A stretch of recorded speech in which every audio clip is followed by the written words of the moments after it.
It is time for Judy Wurtman, Dr. Judy Wurtman, might I say, and Food for Mood. Judy is the co-author of the Serotonin Power Diet, serotonin.Dr. Also author of Simon Loses His Tummy. Ladies and gentlemen, Judy Wurtman. Good morning, Judy. Good morning to you, and I'm delighted to be back in the same climate zone as you are right now, which is absolutely beautiful. The wobbly, really enjoying the spring. The wobbly front. The trees are no, it's beautiful with color. Are you officially back, or do you go back? We're officially back. No, we are officially back. Although, I have to settle in for a while. I simply got the food in the house, but nothing else has been done yet. Right. Well, it's one of those things. But this is a great time if you time it right, it works fabulously. I've never timed it right. I just want to go on and say. Well, in Boston. From one day to another, it's either right timing or the wrong. But anyway, it's nice to be able to talk to both of you. It's always nice to talk to you. Now, your blog topic today is something that has just mystified me since this all started, and it's about vaping. And my question is, it is inconceivable to me that there was no awareness that you were simply just cross-addicting or replacing an addiction.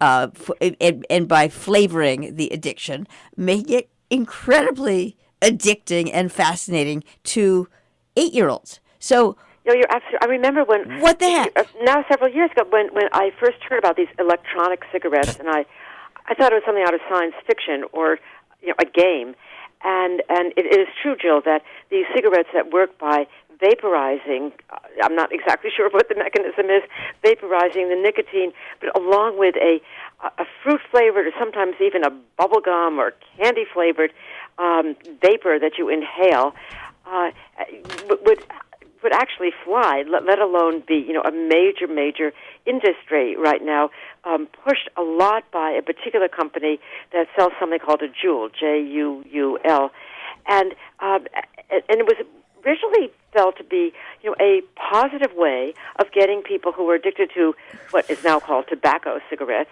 to, finally break away from the addiction and stop smoking altogether, because it appeared that the electronic cigarettes delivering nicotine in a vapor form, would not cause all the problems with combusting, the cigarettes and the paper around the cigarettes and the tar and everything else that goes into a paper cigarette, that you could deal with your nicotine addiction more effectively than, let's say, having a nicotine patch or nicotine gum, which works but doesn't really work that well. Who thought you that? wouldn't be taking a drug. I'm sorry. And who thought work. that?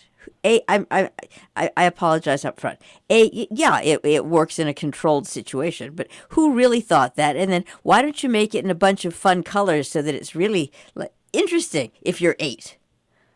Exactly, and it looks like fun because you're going along puffing this gigantic cloud of smoke, and apparently there was an article in New York maybe about a year or so ago, that really the young kids are really smoking all the time. Middle schoolers were getting this, and by the time they got to high school, unfortunately, many, according to a lot of studies, are becoming addicted to the nicotine.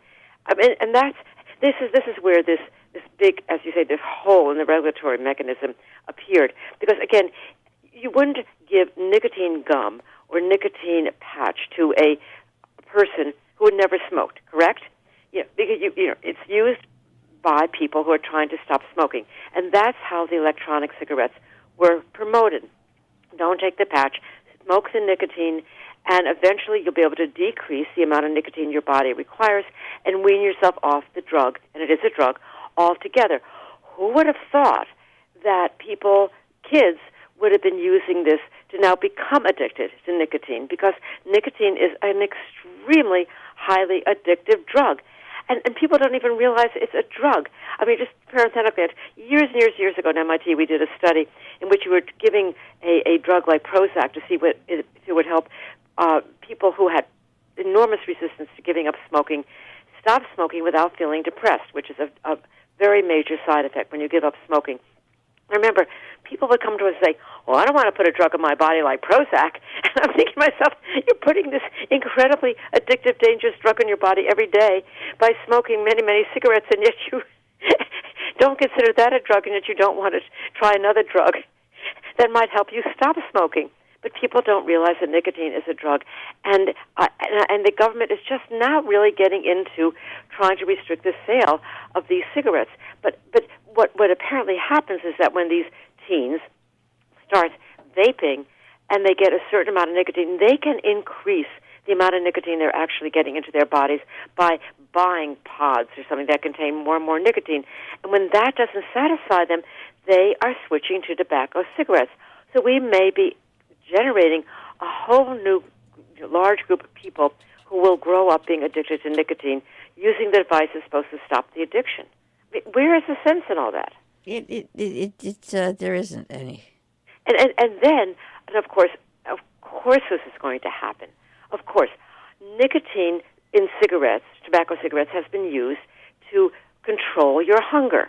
You know, I want to eat, no, I'll have a cigarette. I want a snack, no, I'll have a cigarette.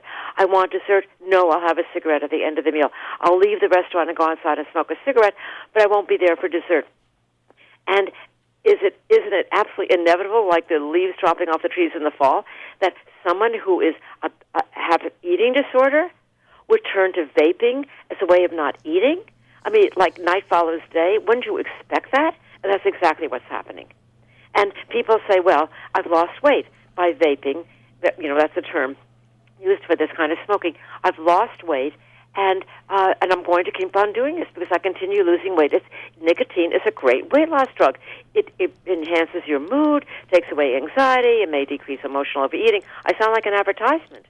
And so people are recognizing this, and so it's easier to inhale a vapor than inhale a candy bar. But the problem is you're getting addicted to the nicotine while you're doing this. You're not dealing with any of the issues that are causing you to overeat or have this eating disorder to begin with. And so it's sort of an emotional eating mess.